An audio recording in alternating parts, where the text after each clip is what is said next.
नमस्कार। Next 9 news देख रही हैं आप और मैं हूं आपके साथ प्रज्ञा सिंह। देश की 15वीं महामहिम राष्ट्रपति द्रौपदी मुर्मू जी का आज जन्मदिन है। दरअसल आपको बता दें कि आज सुबह से ही देश की महामहिम राष्ट्रपति द्रौपदी मुर्मू जी को उनके जन्मदिन की बधाइयां दी जा रही है। सोशल मीडिया के माध्यम से लगातार महामहिम राष्ट्रपति द्रौपदी मुर्मू जी को बधाई देने का जो सिलसिला है वो सुबह से ही जारी है। आज उनकी जिंदगी से जुड़ी कई ऐसी खास बातें आपको सुबह से ही सुनने के लिए मिल रही होंगी। हम भी अपने इस खास रिपोर्ट में कुछ ऐसी ही बातें देश की महामहिम राष्ट्रपति द्रौपदी मुर्मू जी से जुड़ी हुई आपको बताने वाले हैं, जो आपने इससे पहले शायद नहीं सुनी होगी। उसके लिए देखिए हमारी ये खास रिपोर्ट। देश की 15वीं राष्ट्रपति द्रौपदी मुर्मू जी या का आज यानी कि 20 जून को 65वां जन्मदिन है। इनका जन्म उड़ीसा के मयूरगंज जिले के बैदपौसी गांव में 20 जून 1958 को हुआ था। राष्ट्रपति द्रौपदी मुर्मू के जन्मदिन के अवसर पर प्रधानमंत्री नरेंद्र मोदी समेत तमाम बड़े बड़े नेताओं ने उनको बधाई दी और अभी भी दे रही है। वे आदिवासी समुदाय से आने वाले देश की पहली राष्ट्रपति हैं। वहीं देश के शीर्ष पद पर पहुंचने वाली दूसरी महिला भी है। देश के सर्वोच्च पद तक की राह द्रौपदी मुर्मू के साथ बिल्कुल भी आसान नहीं थी। एक समय था जब आदिवासी परिवार से आने वाली द्रौपदी मुर्मू जी झोपड़ी में रहती थी, जिन्होंने अब 340 कमरों के आलीशान राष्ट्रपति भवन तक का सफर पूरा कर लिया है। ये सफर उनके लिए कभी भी आसान नहीं था। यहाँ तक पहुंचने के लिए उन्हें बहुत समस्याओं का सामना करना पड़ा। उन्होंने अपने जीवन में बहुत संघर्ष किया, जिसके बाद देश के सर्वोच्च पद पर विराजमान हैं, लोगों के लिए एक मिसाल बन गई हैं। वर्तमान राष्ट्रपति की शुरुआती जीवन बेहद ही संघर्षशील रहा। वे अपने गांव की पहली ऐसी लड़की हैं जो ग्रेजुएशन करने के बाद भुवनेश्वर तक पहुंची। हालांकि उन्होंने स्कूली पढ़ाई अपने गांव से ही की। कॉलेज के दौरान उनकी मुलाकात श्याम चरण मुर्मू से हुई, जिसके बाद दोनों के बीच प्रेम हुआ और फिर शादी। शादी में एक गाय, बैल और 16 जोड़ी कपड़े दिए गए। साल 2009 में उनके ऊपर दुखों का पहाड़ टूट गया। इस साल उनके 25 साल के बेटे की अचानक मौत हो गई। इस रहस्य में मौत का खुलासा अब तक नहीं हो पाया कि आखिरकार द्रौपदी मुर्मू जी के बेटे के साथ ऐसा क्या हुआ कि 25 साल की उम्र में इस दुनिया को उन्होंने अलविदा कह दिया।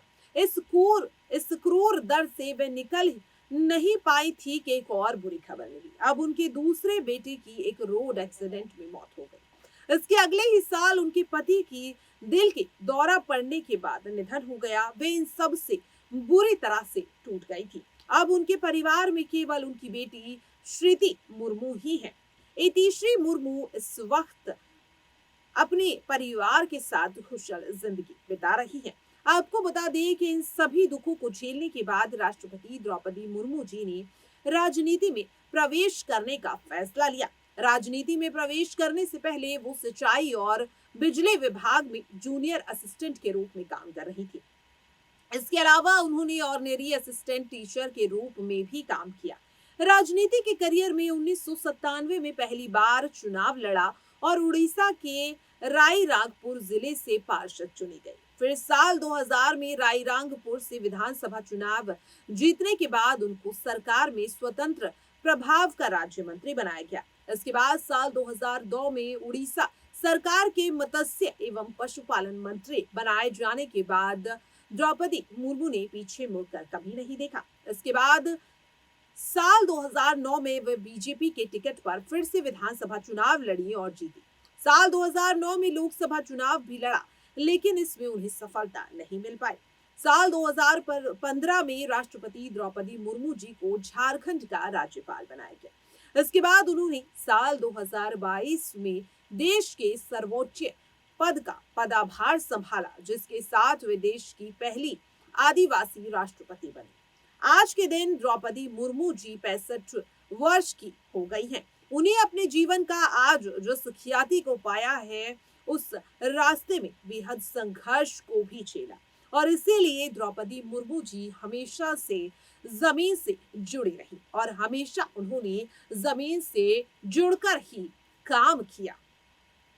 तो देखा आपने किस तरह से एक छोटे से गांव से निकलकर देश की प्रथम नागरिक बनने तक का सफर किस तरह से द्रौपदी मुर्मू जी ने तय किया। राष्ट्रपति द्रौपदी मुर्मू जी को आज सुबह से ही उनके जन्मदिन की बधाइयां मिल रही है। इससे पहले हम आपको राष्ट्रपति द्रौपदी मुर्मू जी का वो बयान सुनवाना चाहेंगे जिसे सुनने के बाद आपकी भी आंखों से आंसू सड़क पड़ेंगे।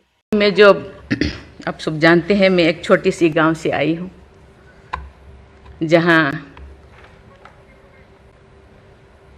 कोई भी ऐसी, मैं जब पैदा हुई थी, जब मिली थी 1958 में, वहाँ कोई भी ऐसे सुविधा नहीं थी। गांव के लोग, हम ये 3 लोगों को भगवान मानते थे, टीचर, डॉक्टर और लॉयर्स। टीचर को ओडिया में एक प्रोवर्ब कहते हैं, गुरुं को नो मानिबो नरो गुरु ही न साक्षात ईश्वर। गुरु एक मनुष्य नहीं, ये साक्षात ईश्वर है। और डॉक्टर को भगवान मानते थे क्योंकि वो जीवन दाता है।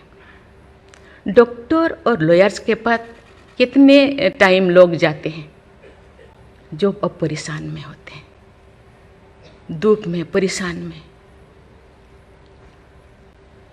जिंदगी या उनके पास जो भी हो, धन दौलत, जमीन, जो भी जायदाद देने के लिए तैयार हो जाते हैं कि हम लोग परेशान से थोड़ा पार करो।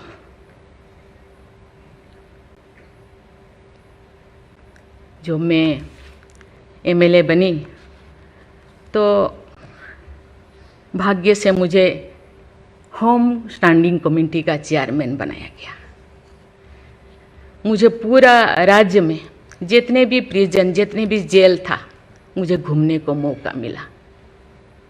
ऐसे नहीं कि मुझे भेजा गया, मैं जानना चाहती थी वहाँ लोग कौन लोग वहाँ होते हैं, क्या करते हैं, क्या खाते हैं, कैसे जीते हैं, कैसे कैसे परेशानी में, क्यों, क्या वो गुनाह किया, क्या क्राइम किया, क्यों यहाँ पड़े हैं। कोई 10 साल से, कोई 20 साल से, कोई 25 साल से, कोई 30 साल से जिंदगी वहाँ वो बिता रहे थे। आप सब जानते हैं स्टैंडिंग कमेटी का काम है रिपोर्ट देना। मैंने आके सभी होम डिपार्टमेंट के जितने भी ऑफिसर्स को मैं बुलाती थी, मीटिंग करती थी, डीजीपी को कहती थी, सीएम को जाके अपना जो भी अनुभव मैं बताती थी। थोड़ा बहुत कुछ हुआ, लेकिन जो मैं चाहती थी वो नहीं हो पाया। लेकिन भाग्य से मुझे गवर्नर बनाया गया। इसी तरह की, ऐसे पीछे वाला स्टेट में, जैसे कि ओडिशा जैसे पीछे है, ऐसे ही मुझे झारखंड में बनाया गया, गवर्नर बनाया गया।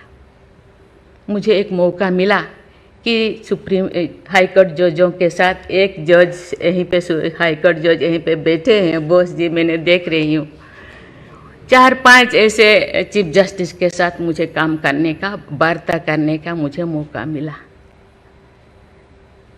वीरेंद्र सिंह मुझे तो शपथ दिलाए थे, उनसे भी मैं बात की, लेकिन वो ज़्यादा दिन उनका हो गया टेन्योर, तो मेरे साथ नहीं काम किया। लेकिन 2-3 इनके साथ भी बात की, लेकिन ये भी ज़्यादा दिन नहीं, वो तो यहाँ आ गए।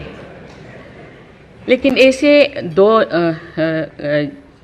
सुप्रीम कोर्ट जज, एक है पीके महांती और एक है डीएन पटेल। डीएन पटेल तो सुप्रीम कोर्ट की जज तो, हाई कोर्ट की ये तो जज तो नहीं बन पाई ये है, तो फिर इंचार्ज थे। लेकिन वो बहुत ही, उनको मैं अप्रिशिएट करना चाहूँगी। मुझे पता नहीं आपका क्या ख्याल है, मुझे तो उनके ऊपर बहुत अच्छा ख्याल है। मैं अपने बातें मैंने कहने लगी, तो क्योंकि मैं थोड़ा उनके लिए कुछ करना चाहिए आप लोगों को, क्योंकि कौन लोग हैं जेल में, कौन लोग हैं, ना उनको फंडामेंटल राइट्स के बारे में पता है, ना उनको प्रिएम्बल के बारे में पता है, ना फंडामेंटल ड्यूटी। देखा आपने कि किस तरह से देश की महामहिम राष्ट्रपति द्रौपदी मुर्मू जी ने किस तरह से प्रथम नागरिक बन देश को गौरवान्वित करवाया। जिस देश में आदिवासी समुदाय से एक महिला को राष्ट्रपति जैसा पद सौंपा जाता है, उस देश की गरिमा कैसी होगी, वो वाकई में सराहनीय है।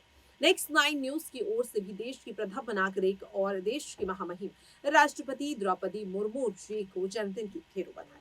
आज के लिए इस खास प्रोग्राम में इतना ही। बाकी ऐसी ही तमाम अपडेट के लिए आप देखते रहें नेक्स्ट 9 न्यूज। नमस्कार।